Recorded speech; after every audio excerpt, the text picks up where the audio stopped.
Welcome, everybody, to episode 4 of the Dad Pod with Brad Alexander.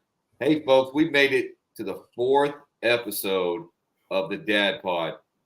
And people have been asking, hey, can I be on the Dad Pod? Absolutely, you can. So if you would like to be on the Dad Pod, just give me a call, folks. My phone number is I've been watching a lot of lately on YouTube at the University of Colorado. And his motto is he's not hard to find to the recruits. Folks, I'm not hard to find. My phone number is everywhere. Everything is public in my life, whether it be social media. So 512-296-6817. If you would like to be on the podcast, if you would sponsor the podcast, we would love to talk to you. What is the Dad Pod? Well, it's not really a podcast because we're on Facebook Live. It's a podcast. I felt like over the last couple of years, our society has become a very judgmental society. Somebody says something, and people are too quick to judge the book by its cover. So I wanted to start, going back old school kind of thing, going back to the coffee shop of a small town and just getting to know people one conversation at a time. So the motto we have is building relationships one conversation at a time. I'm Brad Alexander. I am a local realtor in Central Texas. My wife is too. We have a Keller Williams team. And we've been blessed. I've been blessed. We've been blessed to get to be able to cross paths with all kinds of people in the walks of life. I was a high school coach for 15 years. We're going to get more into that here in a second. I was a high school coach for 15 years. I'm in real estate now. If you would like an assessment on your house, hey, here's a little plug for real estate. Call the Alexander Home Team. We're at the alexanderhometeam.com. All right. Everybody's been talking. We're going to get a little bit more of this too with our guest today, but everybody thinks that the real estate market is horrible and it's crashed. And I was telling somebody at a training yesterday, change the lens you're looking through. Yeah, everything. It's almost like coming off a state championship or a national championship sports team and losing one game. Folks, the world hasn't come. You just lost one game. It's not like you lost 50 games in a row. So I told them, the lens that you look, everything depends on the lens you look through. The real estate market is still great. It's a great market. We still live in the Austin area. So if you want an honest opinion, before we talk to our guest, just want to tell you, if you want an honest opinion about today's real estate, or if you just want to talk about real estate, let's go have a cup of coffee and talk some real estate. But today we're not here to talk about real estate. Today we're here to talk about the Dad Pod. And we don't have a dad on today. So I've been reached out by a lot of people to be on the live cast, the Dad Pod, and only one female at this time reached out to me and I said, heck yeah, you can be on it. So today's guest, I've already given her a nickname. I had to ask her for permission, but she's the queen of hustle, Robin Underdown, who is, without further ado, welcome, Robin Underdown. Who is Robin Underdown? Hi, I'm Robin Underdown. There's a lot to tell about Robin Underdown. Where would you like to start? Well, where are you from? I'm from George West, Texas, which is a very small town in South Texas. It's about almost halfway between San Antonio and Corpus, right off of I-37. I grew up there, and essentially it's so small that I graduated with the majority of my kindergarten class. We all went to school together and graduated together. The class I started with at Kyle Elementary, I started at first grade. So we moved first grade, but yes, there's a large group of people of my classmates that we went to school together, first grade through 12th grade. Hey, I've been to George West, Texas one time in my life. Okay. The first head basketball coach I ever worked for became the head basketball coach at George West. And the only thing I remember about George West America, and I think I've told you this before, is they have like the largest Dairy Queen known to mankind. Like, guys, if y'all never been to Georgia, I mean, this is a little bitty town, Yeah, right? tiny. And they have like 3 or 4 lanes, drive-through lanes. Y'all think Chick-fil-A's got it going on? Let me tell you, the Dairy Queen in George West has it going on. So that's what I remember about my trip to George West, Texas. Well, that Dairy Queen, you can walk from that Dairy Queen right up the alley, and my house was right there. That's where I grew up, right behind the Dairy Queen. So, the Queen of Hustle, there's a lot of stuff that Robin has done, is doing. The first thing on my notes is Robin Underdown, the head volleyball coach at Del Valley High School. And before she talks about that, let me tell y'all. So we worked together at Del Valley High School for a number of years. And here's what I remember about Robin Underdown. So being the volleyball coach, and she can tell you her side of it. I'll tell you my side first. Being the head volleyball coach at Del Valley High School is not the easiest thing in the world. My wife was the head dance coach at Del Valley. And to give it in perspective, we were telling the kids last night about mom being a dance coach at Del Valley, and not one kid on her team, or not very many. I don't want to say no. There might have been one. There might have been one kid on the team that had dance studio experience before they came to her. Robin was the head volleyball coach at Del Valley, coaching a volleyball team that did not have a lot of club or select volleyball players on it, and they made the playoffs, folks. So she is the only, as far as I know. Tawny Angel, if you're watching this, you can correct us if we're wrong. But I believe Robin Underdown, and until somebody proves me wrong, I'm going to keep on saying it. Robin Underdown is the only coach in the history of history to take a Del Valley volleyball team to the playoffs. Well, that playoff team, actually, I mean, you're correct. We had a lot of players that did not play select or club ball, but that one playoff team that went had 4 girls who played club on there. And it made a big difference. It sure did. And we talked to kids about, like if you wanted to play sports outside, if you wanted to make the playoffs, playing sports outside of school was the way to go. But for a lot of our students, as you well know, it wasn't possible for them. So yeah, it was a learning curve for me, because I was used to coaching in smaller towns where I coached was in the junior high athletics program as well as the high school. And when I went to Del Valley, it was a bigger school. So even though I was in contact with my junior high coaches, I was not actively in those programs to help with their skill development along the way. So yeah, it was a pretty challenging time. Sorry, I had to give my wife my keys to my truck because her transmission is going out, we think. There will be a Facebook update on that, because I did not have the best experience at a local mechanic that I have really, really, really supported over the years. And I'm not real quick to just blast people on social media. So yeah, sorry guys, I had to give the keys to the wife so that she can be a mom and her next. So I met Robin. I was a coach at Del Valley. I was football, basketball. Robin was track and volleyball. Volleyball was my head sport, and track was my second sport. And she can coach some hurdles like no tomorrow, folks. And then my wife, Stephanie, ate lunch with Robin every day in the girls' coach's office, because she was the dance teacher, the drill team coach. So next step, so we knew each other's coaches, and then all of a sudden, me and Stephanie start dating, and so on and so forth. And Stephanie and I are going to get married.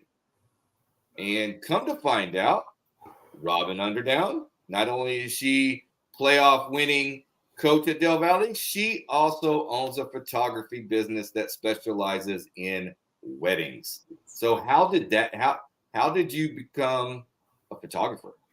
Well, I was very interested in photography when I was a teenager, and my dad taught me how to use a manual Minolta camera when I was a teenager. You know, the old kind that you had to know how to use with the film that you put in there. You mean it didn't have autofocus where it just zoomed in and out on you? No, it was all manual. And so I learned how to use his camera. And I actually shot my first wedding for a friend of mine when we graduated. She got married a few months after we graduated high school. And I did her bridals and her wedding pictures. My dad came and helped with a few because I was actually in the wedding too. So it was back and forth. And then kind of left it because I was doing college and all of that. And then around 1999-ish, I started working with a photographer in Hutto, Texas. And I did a lot of free work with him and going on weddings. And he was really kind and worked with me and honed my skills. And then he literally pushed me out the door and said, "It's time for you to go." And so I started my own business, and I have been doing photography since 2001. Are you still doing photography? Still doing photography. Okay. Still you're to go back a little bit, coaching wise, you're not still coaching. Not still coaching. When my son was born, I had a couple of years where I was just a head volleyball coach. And at the time when he was born, it had come back up that everybody was going to have another second sport. And that's when I decided to step out of coaching so that I could be home more. Hey, that's similar to my story. They told me I had to coach baseball. Mm-hmm. And I had rearranged. My second sport was arranged to where I was going to be the off-season coordinator. And so therefore I was going to coordinate like spring basketball games and open gym and open weight room. And I was just going to be in charge of making sure that people were there. I didn't have to be there for all of that. I was just going to be the coordinator of that. And then I got called in and said, "Hey, we need you to coach baseball." And I said, "No, I've got two little beautiful girls at home. And the world, as you well know, the world of coaching, if you change jobs, you move." Mm-hmm. And Stephanie and I were very happy living right here. And so, I took my principal's exam and my real estate exam the exact same week. Oh, I didn't know that. So one was on a Tuesday, one was on a Thursday, and I stayed. And I stayed that was a very wow. Yes, I stayed married throughout that because I'm a very high tense person. And so I left coaching, dabbled in the school admin world, and basically decided that admin world, folks, that's a whole. Be nice to your kids' assistant principals, folks, because that is elementary teachers, which we're going to get. I think elementary teachers and mid-management in education, they're earning that paycheck. All right. So speaking of coaching, I forgot to ask you, how long did you coach and where all did you coach at? I was a head volleyball coach for 16 years. And I coached at a number of places, but I coached Del Valle 9 years, and then I coached in Bartlett for 3. And then before that, I coached mostly around South Texas, Benavides, Banquetti, places like that for a year or 2. You were a small town. Whoa, there you go. Yeah. Del Valle was my big school experience. Yeah. Mine too. I was in Hillsboro and in Gonzales. So yeah. I left Gonzales to come to Del Valle, and now I'm headed to Gonzales again tomorrow to go to take our daughter to rodeo. And I never thought the day I left and the day I pulled out of Gonzales, I was like, I'm not coming back to this town. And now I spend a weekend a month in Gonzales, Texas, in a horse trailer. Yep. That's what you get for saying never. Never say never. Hey, I learned a long time, I tell people through Madison being diagnosed with type 1 diabetes and my daughter deciding to ride a horse or to barrel race, and I know nothing about it. Listen, I tell people I used to have a plan, and now it's God's plan, because he takes my plan and just throws it up against the wall. And I tell one of my favorite quotes is, "Hold my beer and watch this." Well, that's happened to me quite a few. Yeah. So you were a coach. You are a photographer. What are you doing now? I am a PE teacher at Tom Green Elementary. This is my 29th year of teaching. I've done a lot of different teaching. I was mostly health and PE. I've also taught ESL, and I did an elective called 7 Mindsets for a few years.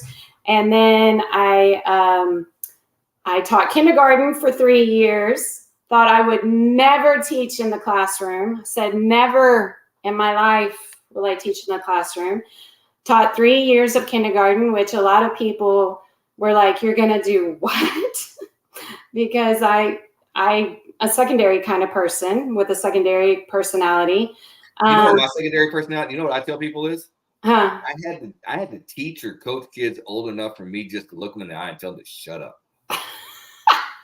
Well, I was telling you, if you're not old enough for that, then this day and age, it's a good thing I got out of teaching, because the world we live in today, I probably would have been ran out of town.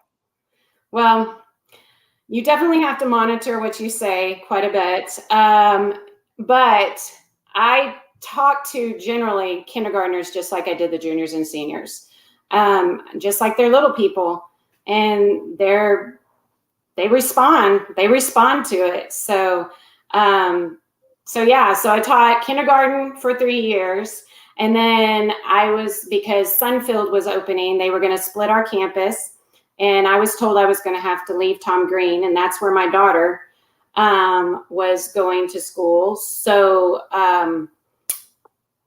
God created a space for me. He opened up another PE position that our ex-PE teacher wanted, and he got to slide over there, and I slid into the PE position at Tom Green. So that's how I ended up back in PE teacher at Tom Green Elementary. So that's my full-time position, is PE teacher. And then we have part-time photography. And before we go on to another part-time, as that PE teacher, you're kind of somewhat on a mission at Tom Green with the health and doing all that, to where, and that kind of leads us into our next one. But what are you doing at Tom Green to try to be a healthy advocate? We're going to start a program working with Texas A&M to become a healthy school. So we'll be doing things like walk across Texas, and we're going to be focusing on nutrition. Hopefully we'll be having an ag expo where they get to experience some agricultural, kind of like farm to table kind of stuff. Where does your meat come from? Where does your milk come from? Things like that. And we're also going to be doing an education night for some adults.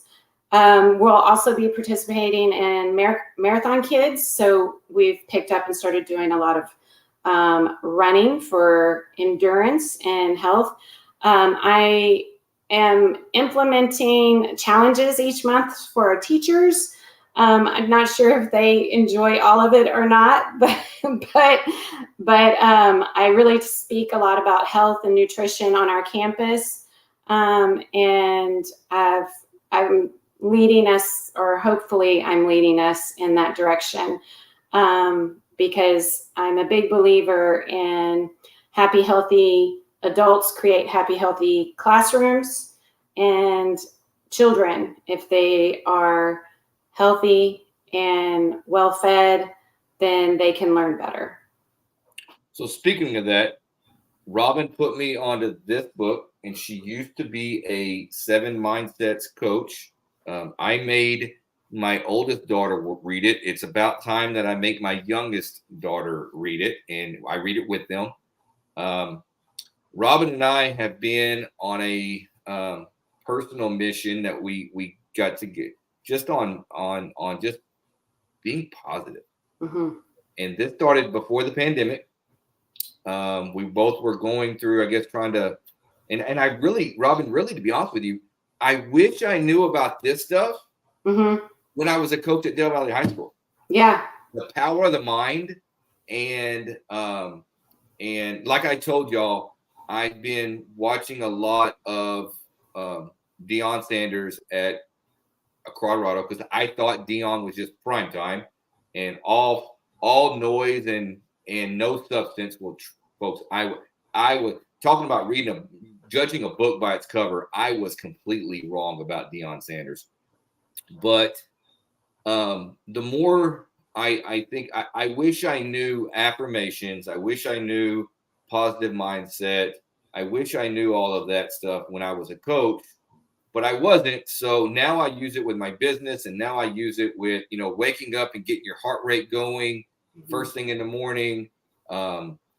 Breathing can be yoga.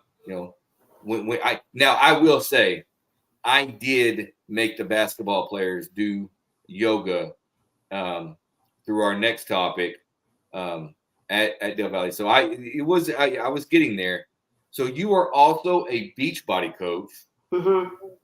And yes. You've done over 12. And guys, this number is absolutely. And I saw Robin last night, and I was like, don't tell me too much, but I was like, what, over 1,200, almost 1,300 straight days of a workout?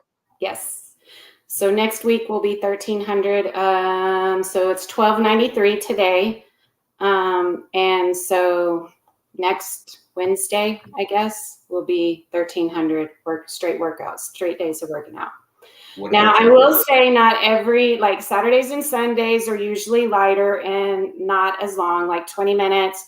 Or if I, like the last few weekends, I've gone for walks, like 3-mile walks, and then do a core workout or flexibility workout with some rolling, so that Monday, when Monday rolls around, I can get back after the weights and into the program that I'm doing at the time. And through that, you've started taking some supplements through. I know I had a drink earlier that was from Robin, and you've changed your diet and done all of those things. I do want to admit to you that I skipped my workout today. I did not go to Orange Theory today. I don't work at, so I go to Bible study Wednesday morning. So Wednesday's my day to skip. Thursday's not my day to skip, and my body Tuesdays. I'm still recovering from Tuesday's workout, so I've kind of learned that on your like Saturday Sunday things, I have a hard time when I walk of going just completely all out and just running the mile as fast as I can run it, or lifting I'm 45 years old. Yep.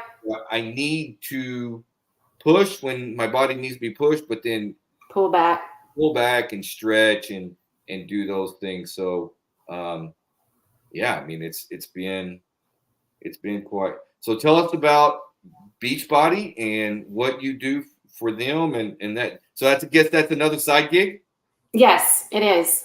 And it's one that I really enjoy because it goes along with the Happy Healthy Humans mission that I'm on. That Happy Healthy Humans. I like that. H3. It's my H3 mission, Happy Healthy Humans. So I get to continue it on, and the people that sign up with me, a lot of them do my challenges. They're in a challenge group. And each day we check in, and then I make sure that they're on point with their goals. And if they're not, I try to support them in some way. I do a lot of texting with my clients, and then I set them up with supplements that will help enhance their experience. I will say, when you and I were talking before the pandemic about personal development and all of that, like, I had already started my personal development journey and had been going through kind of what I would call like a identity shift from like what there's points in my life where I could say that I was going from one career to another, where your identity kind of changes a little bit, and you people call crisis. I don't think it's a crisis. It's more of a shift. And a lot of it has to do with your mindset, where you're at. And I had, like today's real estate market. It's not a crisis. Yeah. It's a shift. It's just a shift. And I had not been taking very good care of myself for a little while. And so when I started with Beachbody, then it's gone and has a name change in the last few months. So it's Body, but Beachbody back then. And I started working out, and my coach, my upline, was keeping on me. How are you doing? And I lost 20 pounds just working out. And then kind of stalled out, plateaued. And she was like, you really need to focus on your nutrition. I was like, my nutrition's fine. I eat a margarita a day keeps the doctor away. Well, maybe. That's true. But I did change my diet drastically and ended up losing another 20 pounds. And I feel great. Like, I'm so much more alert and focused, and I have more energy to make it through the day. And so I want that for the people that I work with. So I work with them so that they can feel great too. That is so. And I used to do like Beachbody. I got ridiculed. So the world of high school football coaching is like, you do the same thing they did 50 years ago. Yeah. And if you try to change anything, you're like stared at. And I tell people and I have friends in both of them, the two most egotistical people in the world are home appraisers. Sorry, David. And I have a friend that's a past client friend that's an appraiser. Hope he watches this. The two most egotistical people in the world are home appraisers and high school coaches. And I used to be one of them. And so, you know, you have to start looking at things a little bit different. Yeah. And so the basketball coach, Marvin Hall, allowed me to think outside the box. And so we started doing basketball. We did T25 and all those different workouts, to where, you know, really focusing on stretching and power and really identifying. I hated the fact that the 300-pound guy on the football team was doing the same thing as the skinny 110-pound guy in football. It really didn't make any sense. Yeah. And so, well, I tell you, it got me out of coaching, and now I'm doing real estate in the dad pod. So yeah, there you go. There you go. So we've got Robin, the parts of Robin that has made income. Now, did you ever think that you were going to be Robin Underdown, the rodeo mom, the pig showing mom, the football mom, did you ever see yourself? Not in a million years. No, I grew up in a small town, but I never showed. Definitely didn't. I mean, rode horses for recreation every now and then, but nothing serious. And like, I didn't have my own horses or anything like that, but people around me did that. So I knew about it. But when my daughter was 3 years old, we would pass this horse pasture going back and forth from school. And she would tell me every single day, when am I going to get to ride a horse? When am I going to get to ride a horse? And so when she was turning 5, that's when we reached out to you and said, hey, Brad, where does Brooklyn ride horses? Because this kid over here is not going to leave us alone until she rides a horse. And I honestly thought it would be just something that she did for a little while. And no, I think we're bought in on this horse thing. She loves it. And same thing with pigs. We have friends that are like family to us that show pigs. And we took her to San Antonio to watch, her name's Hannah, do her senior show in San Antonio.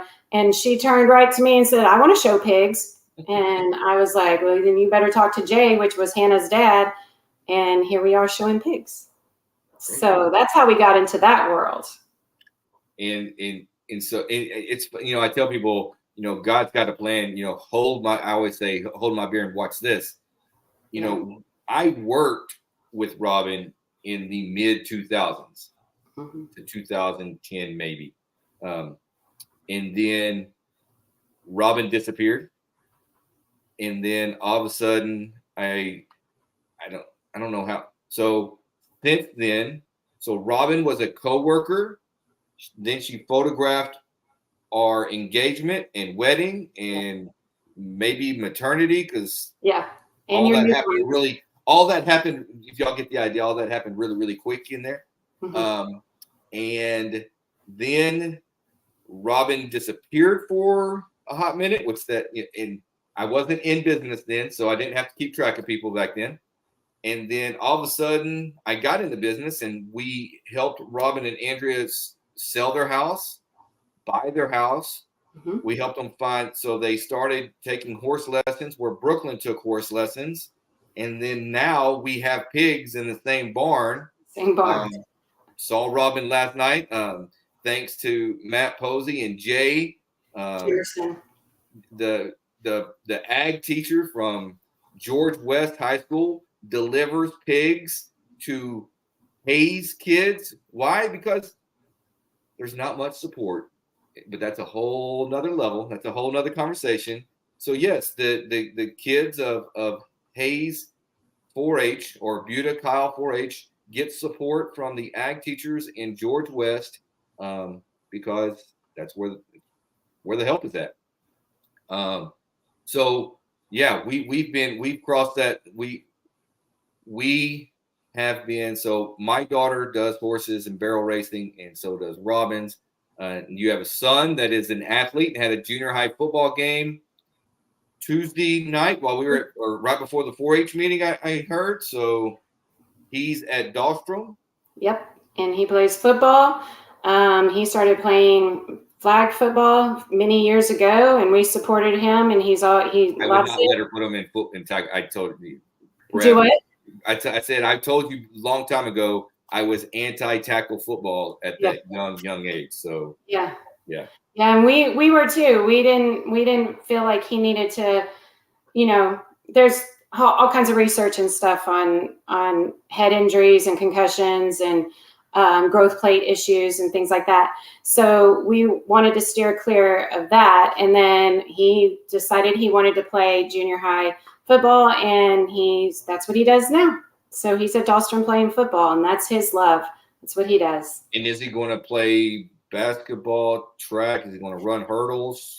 Well, let me tell you, for a long time, it was like, I'm never going to do that. And one year, a couple of years ago, I had it was a gate to keep the dogs out of the living room. And he was running down the hallway and hurdling over the gate. And then he would do it again. And I'd said, Andrea, look at him. He's a natural. He's my kid. And he kept doing it. And we were like, son, you need to run hurdles. He's like, nah, I'm not going to run hurdles. I'm not going to run hurdles. I'm not going to do that. And then during pre-athletics last year, he went over hurdles, and the coach said, hey, Underdown, you need to run hurdles. And so he came home. He was like, I think I'll run track. I think I'll run hurdles. And I was like, oh, okay, good idea. Never thought of that. So hey, as parents, we are never right as parents. We're never right. No. I always have to go to people and go, hey, can you tell him? Because if it's coming from me, he doesn't want to hear it. Hey, when Brooklyn is showing pigs, or when my kids are doing their activities, I have to find someone else. Like when Brooklyn's showing pigs, if I say it, there's no chance of it being right. Right. If I get one of our friends to go up to her and say, "Hey, do this," even though it came from me, it's magical. I mean, yeah. So Queen of Hustle does all these different full-time, part-time, all those, got kids. What about, I know there's, possibly having a cold drink on a river somewhere could probably be, if you were going, because I did invent the hashtag enjoy life, right? Yeah. So when it's Robin Underdown, hashtag enjoy life, who is that Robin Underdown? Well, the Frio River is a love of mine. You're correct. We go there every summer, and if we're lucky, we go a couple of times a year. We stay at the same place on the river. Of course, right now there's not much water, I heard, because my mother recently was up there. But when it does rain and we have good river, we like to have cold drinks on the river. I do enjoy cold beverages, so that's something we like to do. I work out and I love to read personal development. And when we have time, we like to explore new restaurants and new places around our area: Austin, Buda, Kyle, San Marcos. So we helped Robin and Andrea buy their house. And I'm not kidding you. The stipulation on this house was, where are the multiple Christmas trees going to go? Yes. So how many Christmas trees are we up to right now? 7. 7 Christmas trees. Holy cow. Yeah. We recently I told Andrea I was going to buy another one this Christmas. We recently went from real trees to a fake tree. One, by the way, just one. And so this was like 2 years ago. And because Cross Plants in Kyle closed down. That's where we went and got our trees every year. And so we had to go to a fake tree. So we go shopping. And, I'm like, I'm thinking, first of all, I'm a cheapskate, right? So I don't see value in wasting money on a Christmas tree, right? Now, a good bourbon drink, absolutely, every day of the week, twice, yeah. But a Christmas tree, no, it's like 3 weeks, 4 weeks out of the year. No, I don't need to spend that kind of money on a Christmas tree. So we go to Lowe's and Home Depot, and we're looking in that, I think that 6 to 7 foot range, right? And Madison walks around the corner, and it's like, the noise on when the humming noise, right? Oh my God. So of course, Daddy dropped the dime, and we bought the pre-lit 9.5 feet, 10 feet. Yeah, it goes up to, it's the biggest tree as we. I mean, if we would have went any bigger, I would have to cut the top off of it because it was going to hit the ceiling of the house. We have a 9-foot white tree that I put black and silver ornaments on, because my color is black. Everything is black. So what does the future hold for Robin Underdown? You said 29 years in education. I know I do. Most people, that hit that teacher retirement around that 30-year mark, is that in the future? I should be eligible for retirement next year. Phoebe will say graduate from elementary and go to middle school. So there's always the possibility, the chance that I will leave with her, but that hasn't been decided permanently yet. So for the near future, I would really like to continue with my body business and do photography along the way for a while. But I am older as well. We were talking about being older. I am older as well. So doing big events, I've taken some of those off the table. I only do them for family and friends now. But I do a lot of family shoots and things like that.